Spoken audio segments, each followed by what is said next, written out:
All right, let's go ahead and get started, folks. Good morning, good afternoon, and good evening, depending on where you're joining us from today. And I'd like to welcome you to today's Broadcom webcast. Just in case you don't know who I am, my name is Len Thompson, and I am Broadcom's Mainframe Division Community Manager. And again, I want to welcome you. Before I hand you off to Vita, I just want to let you know that we are recording today's session, which is why you're all currently muted. If you have questions along the way, please do use the questions box along the right side of your screen. We hope you'll ask lots of questions today. And we'll get through as many of those as we can during our time today. And any that we don't get to in the session, we will follow up with you after the fact. The replay of today's session will be posted out in our mainframe community, either later today or tomorrow. And the last thing from me is that we are always trying to ensure these sessions are valuable for you. With that in mind, we have a survey that will pop up at the end of the webcast. If you could just give us another minute or so of your time to give us some feedback, I'd really appreciate that. So with that out of the way, take it away, sir.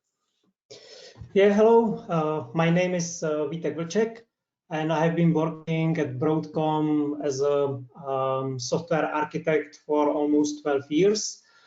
We are based in Prague, and now I am focusing on building machine learning pipelines for anomaly detection systems. And today I would like to talk about anomaly detection for time series data in the mainframe ecosystem using kernel density estimators. So let me walk you through the agenda. So in the beginning, I would like to talk a little bit about the anomaly, what it is. Then I would like to share something about the why the anomaly detection is needed. Then I would like to do a little overview of anomaly detection approaches. Then I would like to share some information on seasonality aware kernel density estimator for time series data, which is something that we are working on. Then I would like to share how we kind of suffer with the validation of our model. And then I would like to share how we decided to scale our model on ZOS and how we envision to leverage zip. So what is an anomaly? So an anomaly, it's a typical, like something unexpected. It could be an outlier or it could be a bank fraud. So typically it's something very rare, but it does not have to be a bad thing. Imagine winning a lottery. So here is another example of the anomaly, which no one of us would like to see during the presentation. So I'm glad that this is the screenshot and I can continue. So why is an anomaly detection needed? So imagine typically you have a very complex environment. So you have a business critical application that is using components like CICS, DB2, COBOL, WebSphere Liberty. And this application usually is running in H availability mode. So it's running 24/7. And when collapse just one node, nothing happened. So a really good example of that application could be a banking application. Unfortunately, the situation is that each component has its own monitoring system, so there is no single place to look at and see whether the whole system is fine. And when you look at individual places, then again, there is no single number that you could see or information that everything is okay. So that's the drawback of the anomaly detection systems. So therefore, we would like to build an anomaly detection system that can simply say whether the monitored system is healthy. So we would like to have something like traffic lights, where the green light means everything is okay. The orange light could be, hey, something is coming, probably we are deviating from the historical trends. And the red light is, Houston, we have a big problem. Ideally, this anomaly detection system should report on unseen behavior, so it should learn from the past. Ideally, it should behave like a human, which means that it should kind of neglect the useless findings or drops the false positives, because the false positives typically presents a false alarm or not relevant alarms, so we don't want to be overwhelmed or flooded with the false alarms. So typically, this situation could be solved with static thresholds, but there are certain scenarios when the static thresholds are actually not good enough. And let me illustrate when this happened. So typically you have an existing banking application, it's running fine, and you have a senior system operator who defines the reasonable ranges. So let's talk about the CPU utilization, and the senior system programmer defined the maximum CPU consumption for every day. So for Friday, we allow slightly higher CPU consumption. For Saturday, we have lower CPU consumption. For Sunday, we have slightly higher. And for Monday, again, we have even the highest CPU consumption. Like we allow for highest CPU consumption. When the current CPU consumption, which is the black line, crosses the red line, then definitely we want to raise an alert and say, hey, something is not good. But there are certain situations in between.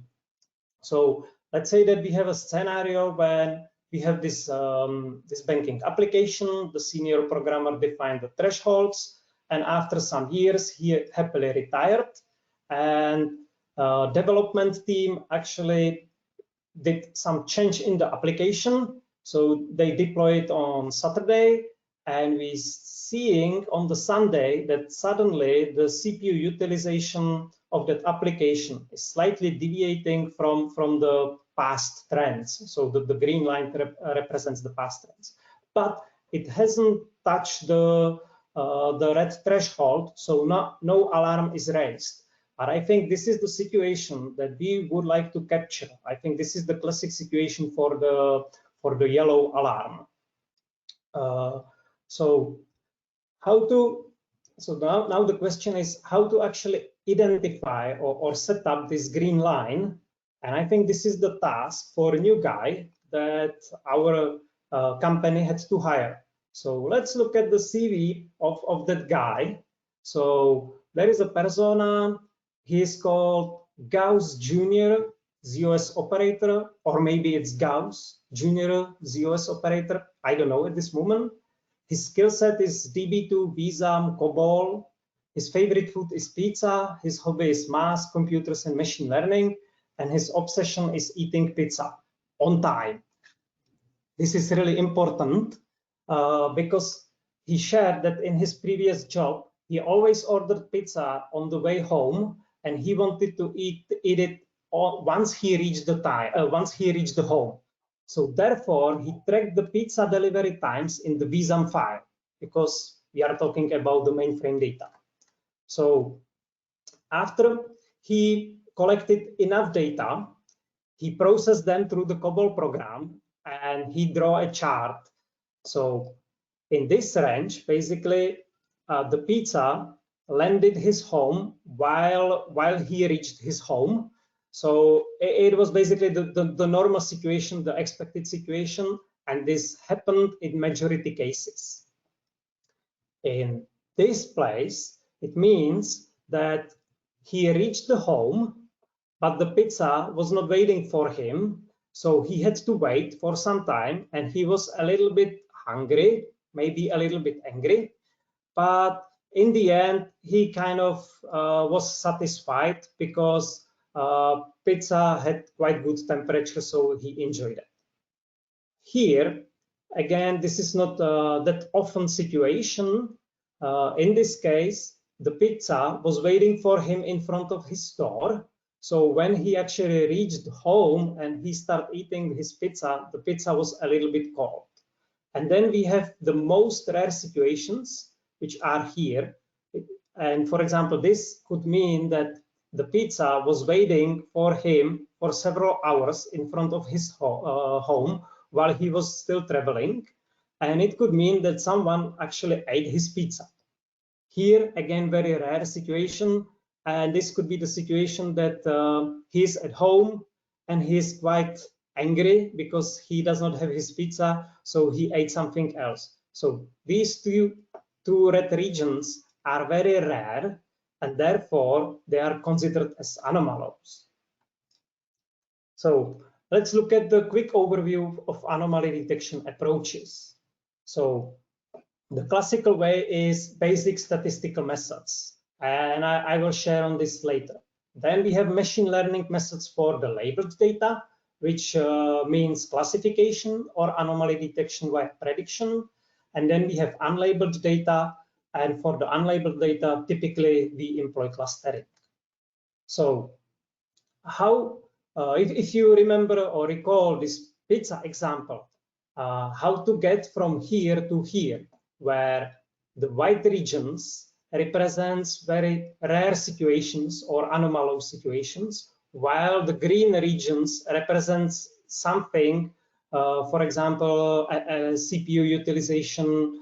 And basically, this is the situation that is very common for us. The greener it is, the common it is. While the less green or white it is, this is a very rare situation.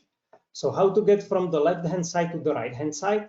It's quite simple. You just have to rotate the chart. That's one step.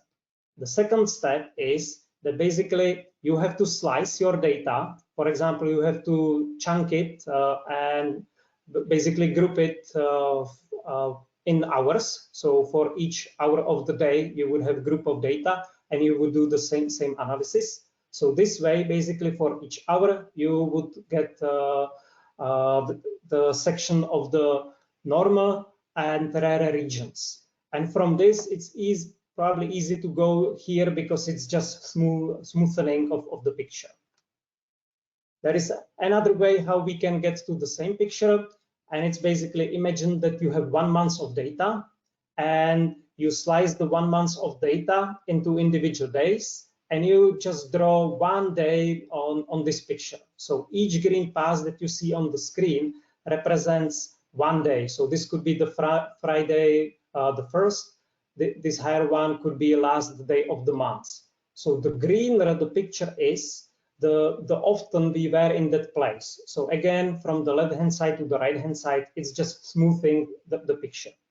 So now how to detect the anomaly?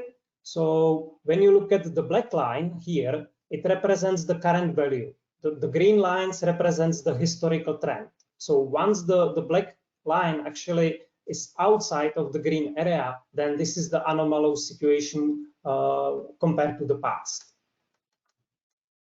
So what are, and that was the example of the statistic approach.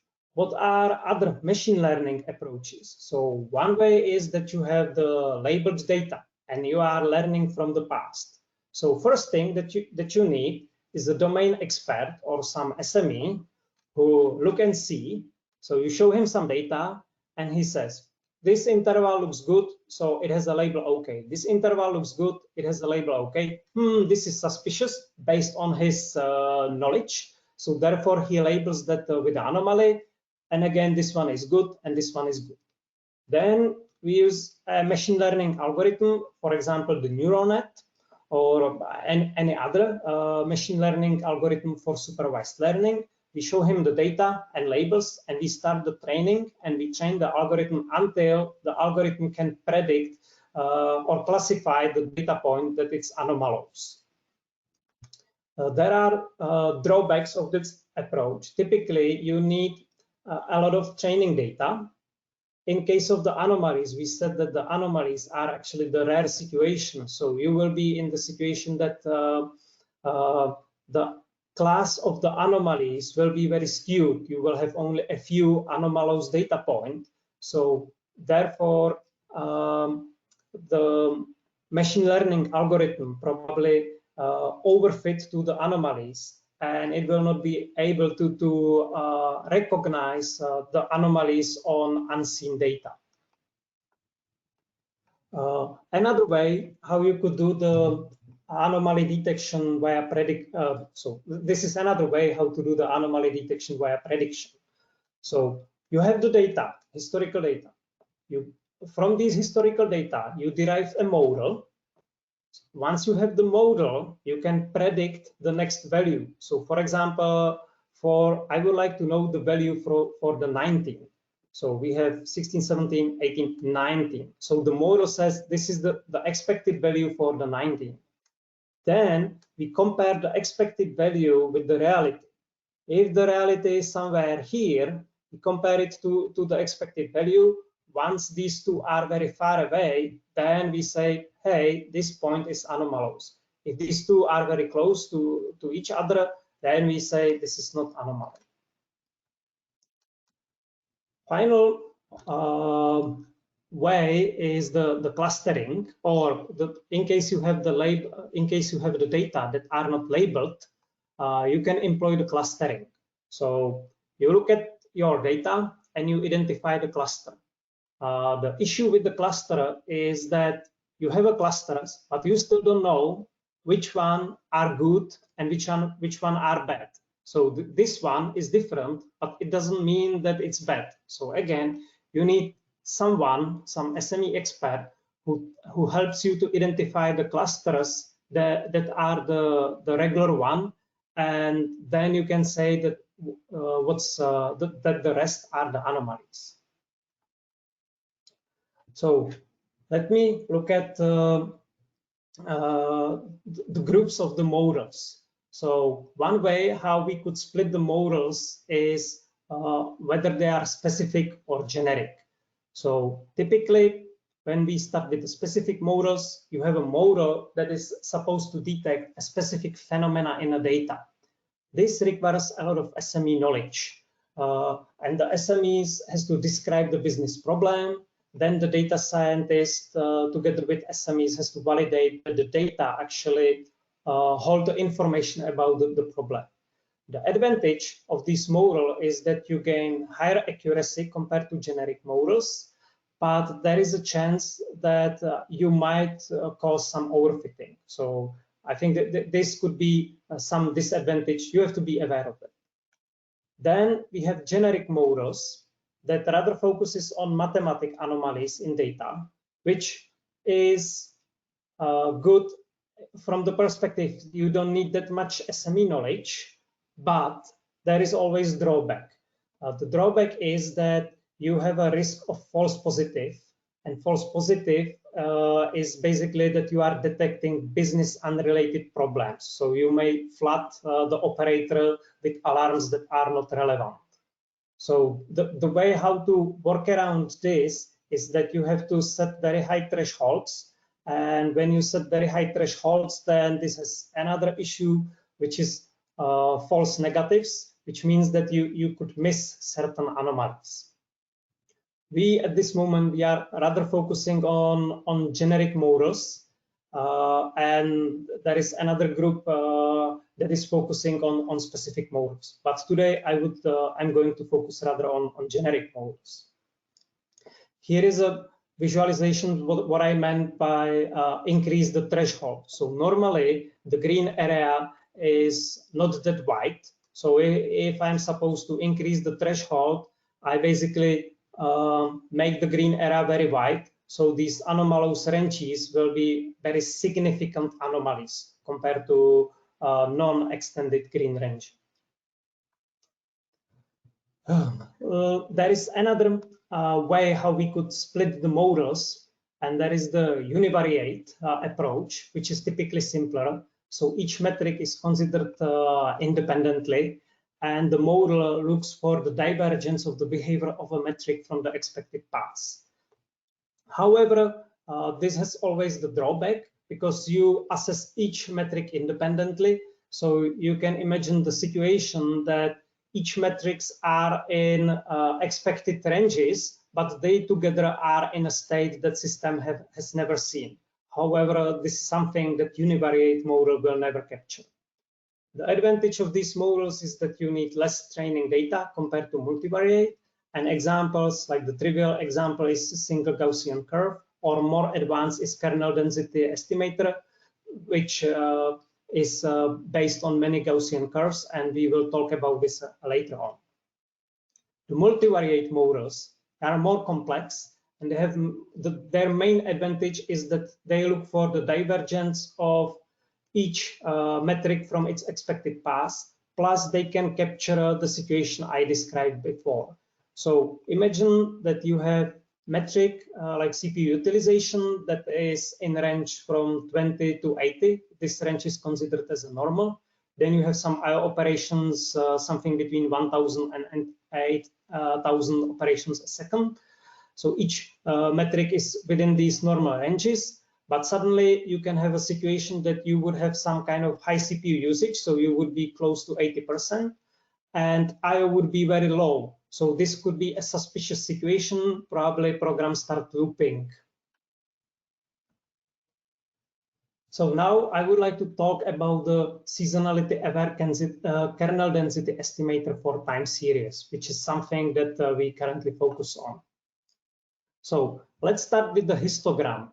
So I want to build one-dimensional histogram. So I have 6 data points, 1, 2, 3, 4, 5, 6, and these are their values. And I will have 6 bins, which are these 6 boxes. And I want to basically assign the data points into the bins. Each bin is wide 2 points. So each point is represented as a box that has a content 1/6. So in the first data point actually belongs to the first bin. So it's this area. The next 2 data points, which is the 2 and 3rd, which is -1.3 and -0.4, belongs to the second bin. So therefore, this bin is slightly higher, and its content is 2/6. Then we have a 3rd data point, which is here. This bin is empty, and last 2 data points belongs to this bin and this bin. So I think this was quite straightforward. But the reason why I share this, that KDE is very similar to the histograms. It's actually kind of smoother or better histogram.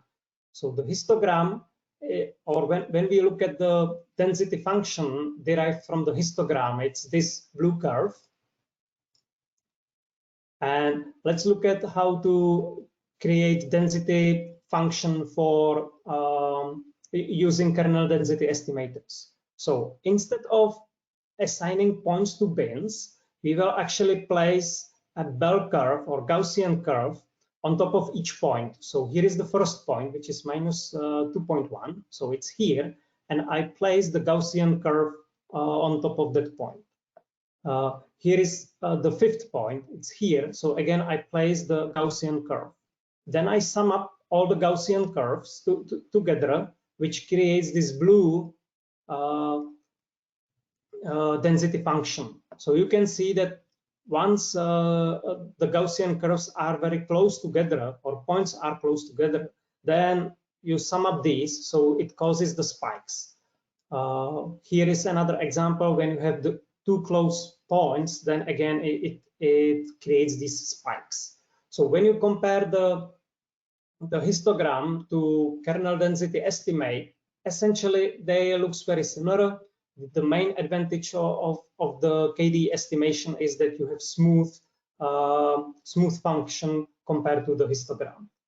I neglected a lot of details of the KDE, so there is really good YouTube video on introduction to kernel density estimation. So definitely I recommend watching it.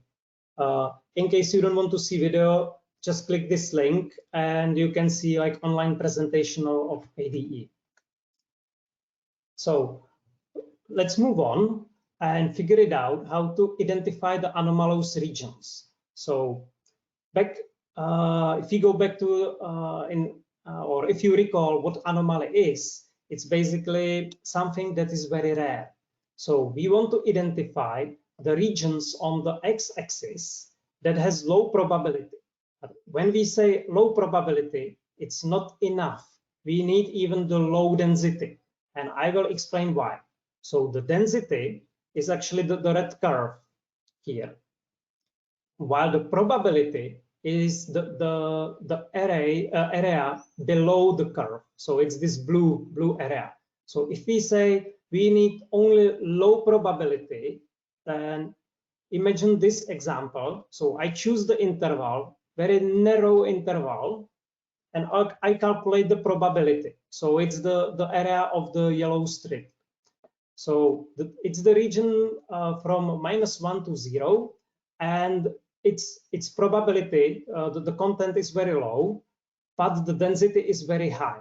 So what it means, so the probability that I hit that yellow region is very low, but the density is high. It means that from the historical data, we know that in this area, there was a lot of data.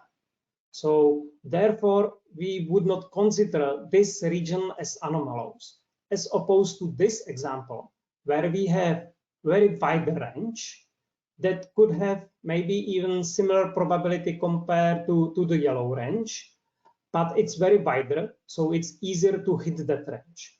So what is the takeaway from here? We need wider ranges that has low probability and low density. These are the ranges that we consider as anomalous. If you look at the ordinary Gaussian line here, then we know it's basically the tails. The farther you are from the zero, the lower probability, the lower density you will have, and when you calculate the probability from that point onward, then you will have even low probability. So how to derive something similar for general density functions? Because now for the density functions, we cannot look at the tails because there are suddenly many tails. So that is a trick. So first, we have to exclude the high density regions. So we place the green bar above the density function, and we will push bar below. Once the bar actually crosses the blue line, then we nullify whatever is above the bar. And now when I hear above the bar, this sounds something like mainframe-ish, like memory above the bar. So therefore, we are talking about the mainframe ecosystem. So we nullified anything what was above the bar, and now we have to calculate the probability. So the probability, as we recall, is something that it's basically the content below the blue curve. So it's the content below the blue curve and red curve. So it would be this area. We would skip this one, and again we would calculate the content of this area, and of this area. So we found a way how to get rid of the high density area, but now we have to move on how to find the regions with low probability. And it's easy. Again, we just have to push bar lower and lower. So the lower we push the bar, the lower the probability will be, and these ranges will contain only the anomalous regions. So in the end, we end up with the sets of regions. We have the anomalous regions, we have normal regions, anomalous, and normal regions. Now, when we identify the anomalous regions, we can talk about the anomaly score, which is the value that tells us how far or how much the point anomalous is. So the question is the point A more anomalous compared to point B? And we would say yes, intuitively, the point A is more anomalous because it's more on the left side where the density is low and probability is low. Can we do something similar for the general density function? And it's a little bit tricky. So again, we have 2 points, but now we have to be more cautious because the anomaly score is actually distance from anomaly from the normal region. So if you look at this point B and look at the distance from one normal region, it's this. If you look at the second normal region, it's this. So the distance would be this.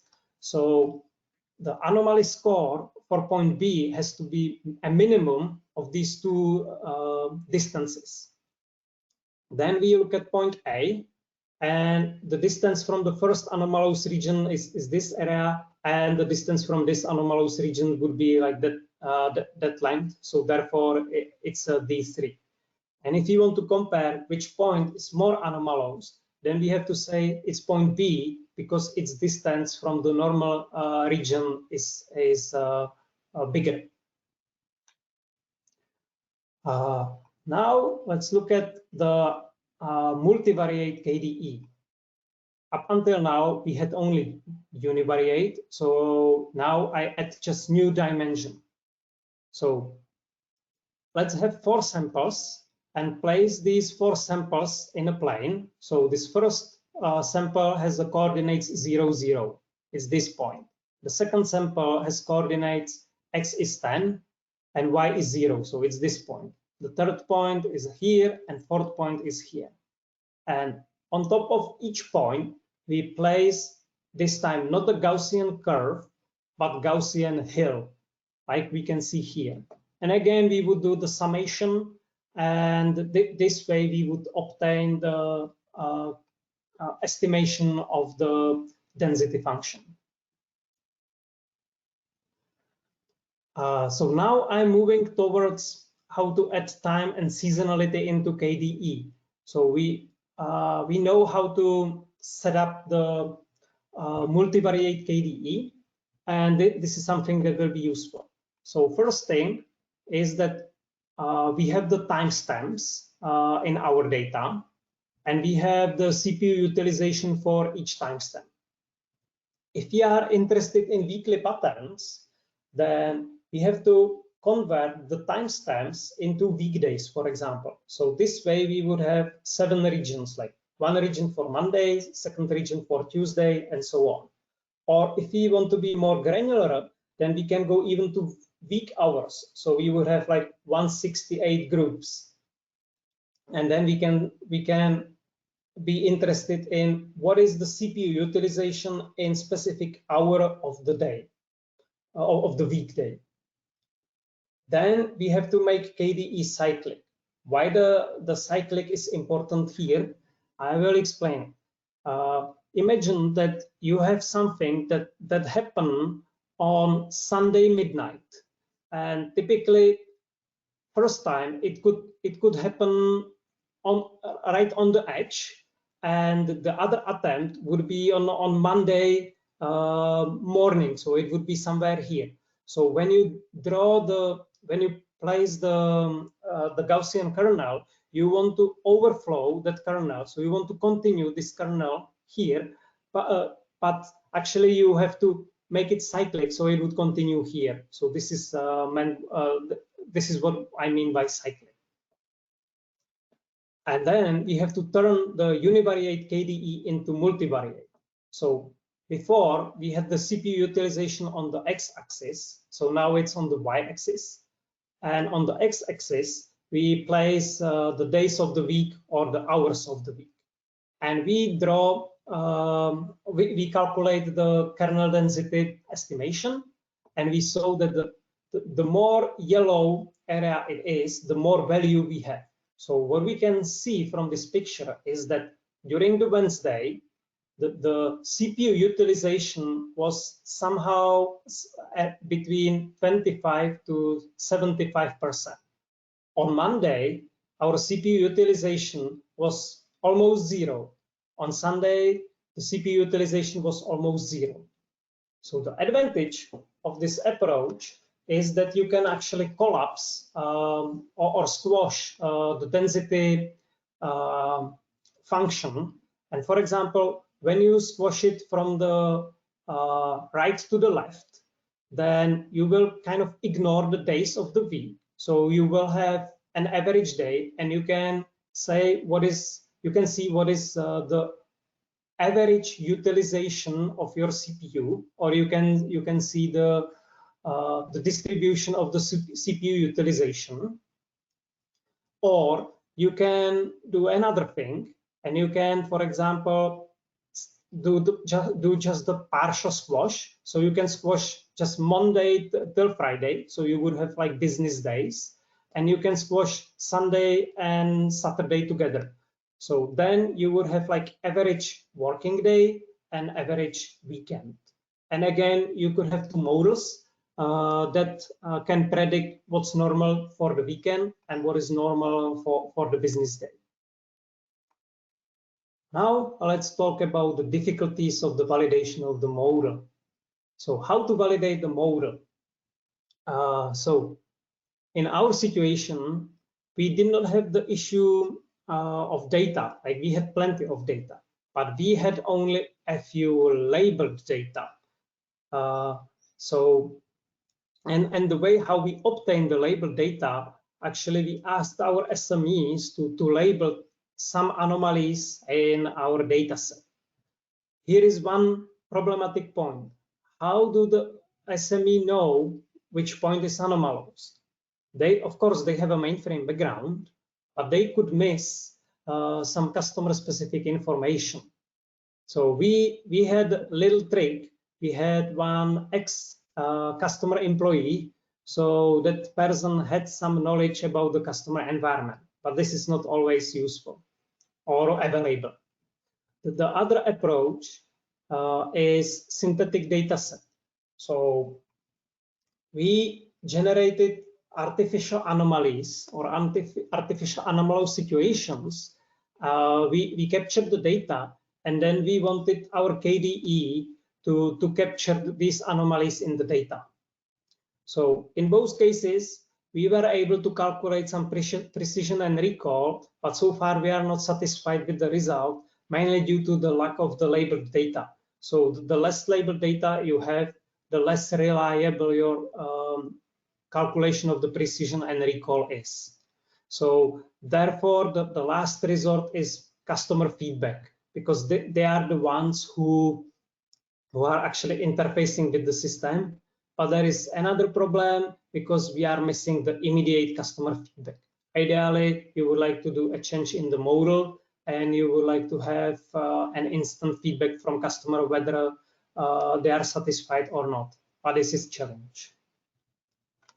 So now we can move on how to scale on zip and how to enable KDE on ZOS. So our initial implementation of KDE algorithm was written in Python and implemented on x86. So the initial Python was not implemented for the scale. We just wanted to have something that is working. So we had 4 weeks of data that has 1 minute frequency. So we had around 40K data points.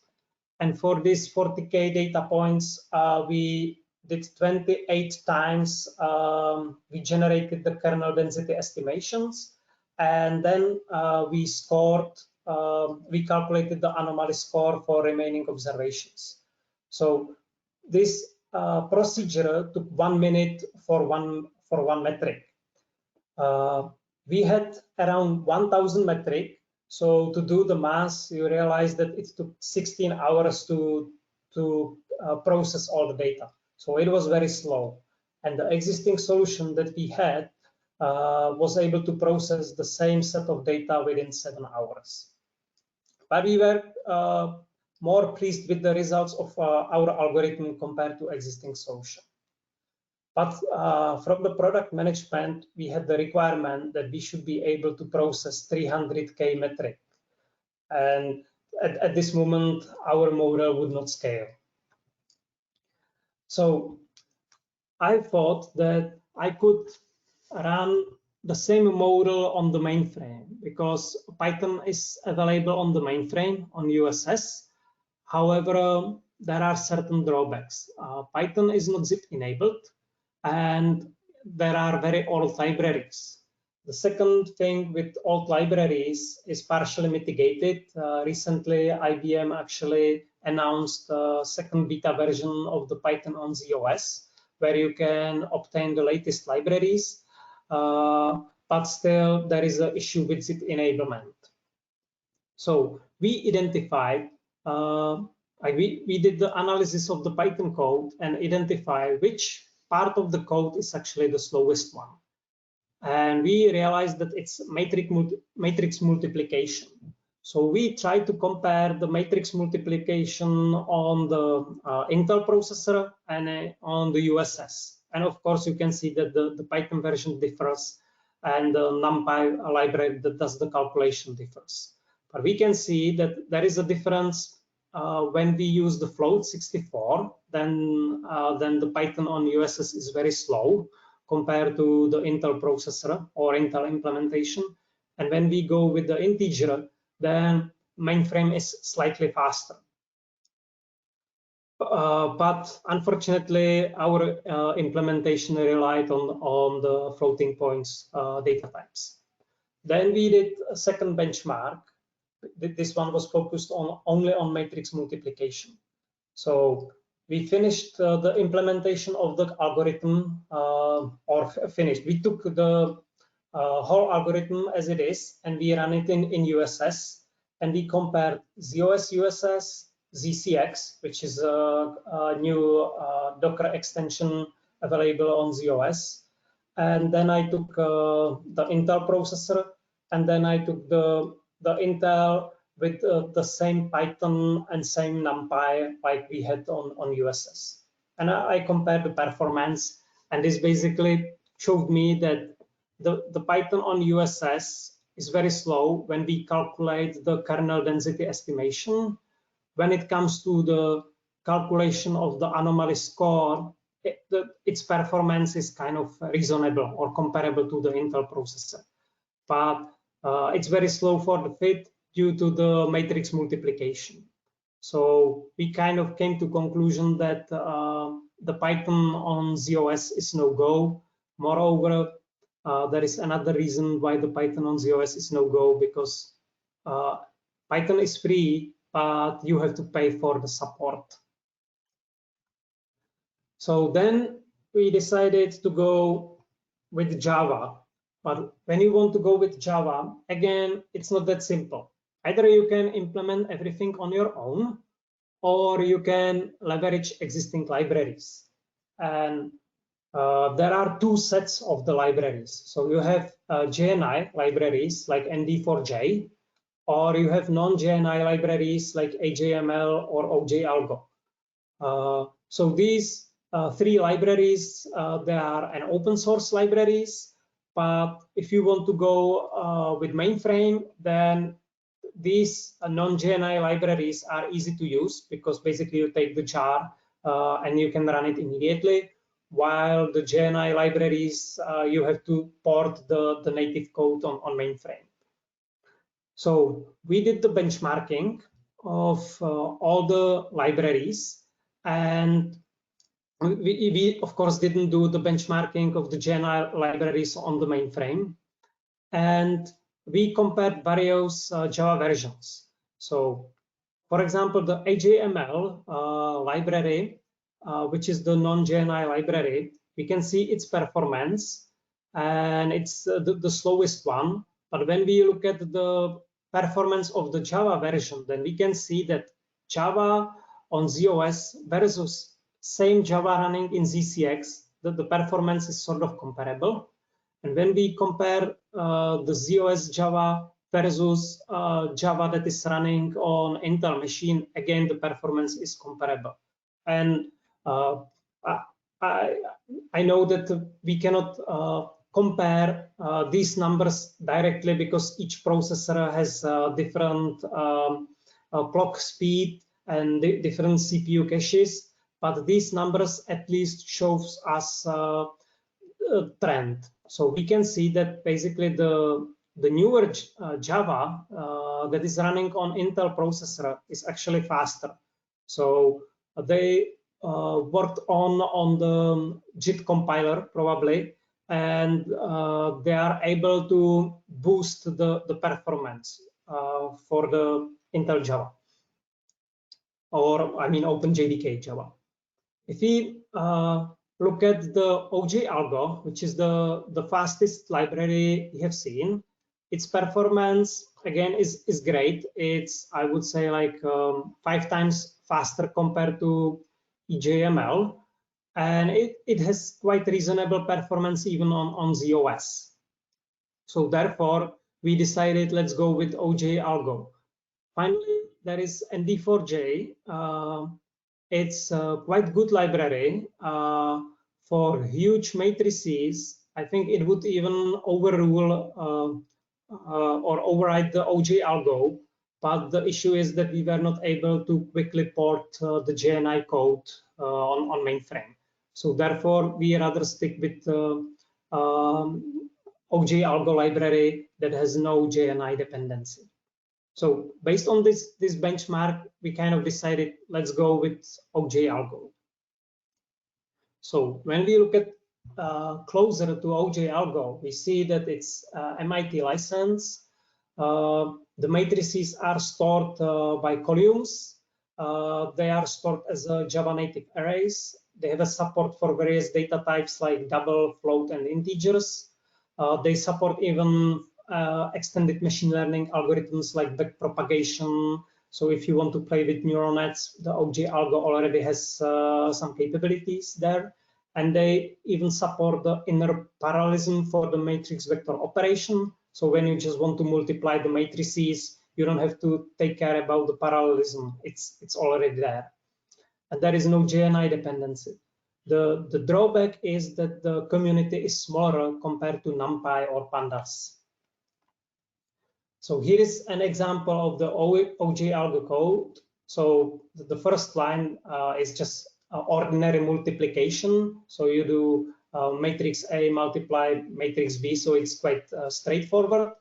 Here is an example of the code in case you need to parallelize the code that is not available through the OGL Code. So they use the divide and conquer. So here you specify just the code for one worker, and the thread pools are handled by OGL Code. So now I would like to move on to demonstration. So what I will be showing right now is our Python implementation. And the reason why I'm showing the Python implementation is that we have nice visualizations. So it's running locally on my PC. So we can render the green highways, we will be rendering the anomalies, and we will be rendering the labels. So I choose a metric instance. I will run the ADE. So now the Python code is processing around 40K data points. And you see that it basically stops for some time. So this is the moment when the algorithms performs the kernel density estimation.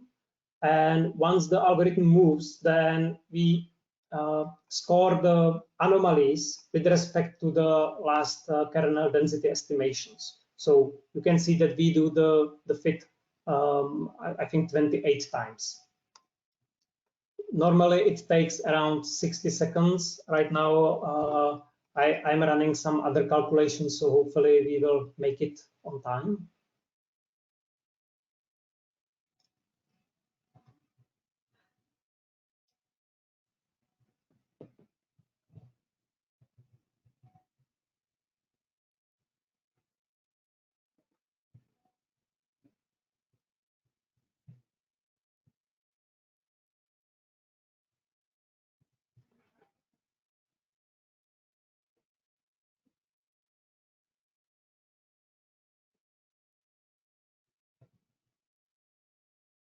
We are almost there. So at this moment, we are processing just one metric instance in 4 weeks of data. So this time it took 90 seconds, probably due to the streaming application and other calculations that are running on my PC. Normally it's 60 seconds. And now the code is rendering the image. And once we have the image available, I will show it to you. Cool. So what we can see here, so we have a metric, particularly this one is a CICS metric, and the blue line is the actual value. The red dots represents the anomalies that our algorithm identified. The white strips that are almost invisible are the anomalies that algorithm correctly captured with respect to data, with respect to labels that we had from our SMEs. Yeah. So let me hide the blue lines, or before I hide them, here is a slider. So this slider basically it represents a filter that says how far we are from like how significant anomalies we would like to see. So if I increase the value of the slider, then we see lower number of the anomalies, because this time we see more significant anomalies. If I go on the other side, then I should see more anomalies on the picture. How I can disable the actual values, and we see the green highways. So this is basically kind of the visualization of the kernel density estimations. So this displays the, I would say, like expected ranges for that metric for particular hour and day. At this moment, you can upload custom data if you want. I will probably not go into these details, and I will go back to the presentation. I think that's it. So I hope that this was kind of interesting for you, and probably now I think it's the time for the questions. Thank you very much. Folks, if you do have questions, please put them in the questions box. We did have one that came in. Let me go ahead and read that. Why did you use Python for scientific calculation? It is an interpreted language, therefore it should be slower. Yeah, that's fair question. So the reason why we choose Python is actually it's very used in machine learning community. And one reason why it's used is that there is this NumPy library, and all the scientific calculations are actually optimized. So they are not performed in the Python itself, but it relies on the C backend. So therefore, the Python for scientific calculation is a reasonable choice. Unfortunately, the Python on the mainframe is not that much optimized. Plus, we are missing the zip enablement for the Python, and there is an issue with the price for the support. So that's the reason why we actually ended up with Java. Great, thank you.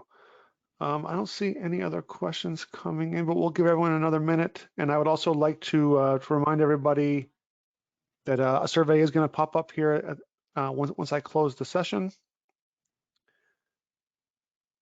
We'll give, like I said, we'll give everyone another minute. Oh, here's another question that just came in. Is there any ML algorithms like KDE that can help coming up with good configuration values for software? Okay, so I think for configuration values, I have seen that I have done some research in that area. Like when I attended one, sorry, let me rephrase it. I attended one training, and there was actually one guy who presented an algorithm for for specification of the optimal value of the parameters. But again, there is the issue, like you need a training set. So you change the parameters, then you run the software for some time. You have to measure some kind of response of that software, whether it improves or not, and then you have to adjust the parameters. So this sounds more like reinforcement learning, which is set of the algorithms. But if you give me the email address, then I can shoot you the article about the algorithm I have seen. Great, yeah, and I can make sure that you get that person's contact information. Mm-hmm. Another one just came in. How is multivariate KDE anomaly detection different than producing a single anomaly based on 2 or more metrics?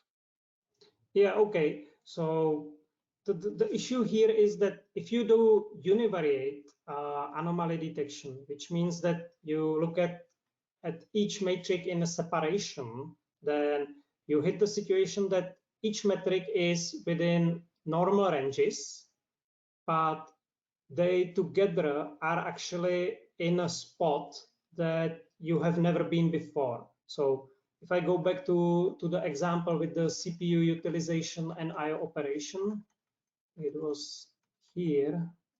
So imagine that your normal range for CPU utilization is, for example, 20 to 80%. And your normal range for the I/O operation is between 1,000 and 8,000. So these are your green areas. Whatever is outside is considered anomalous. Now imagine the situation that program has, like you have a program that gets into the situation that the the CPU is quite high, so you would be around 80%, but at the same time, your I/O operations would be very low. And if this never happened in the past, then this is something that multivariate actually captures, because it looks at both metrics at the time. While univariate would say the CPU utilization is okay, it's within the range, and I/O operation is okay because it's within the range. But they together are observed only when you use the multivariate KDE, because all the metrics are considered at once. So this is the difference. Great, thanks very much. So we are almost at the top of the hour. If any questions do come in while we're wrapping up here, we'll make sure we follow up with you offline.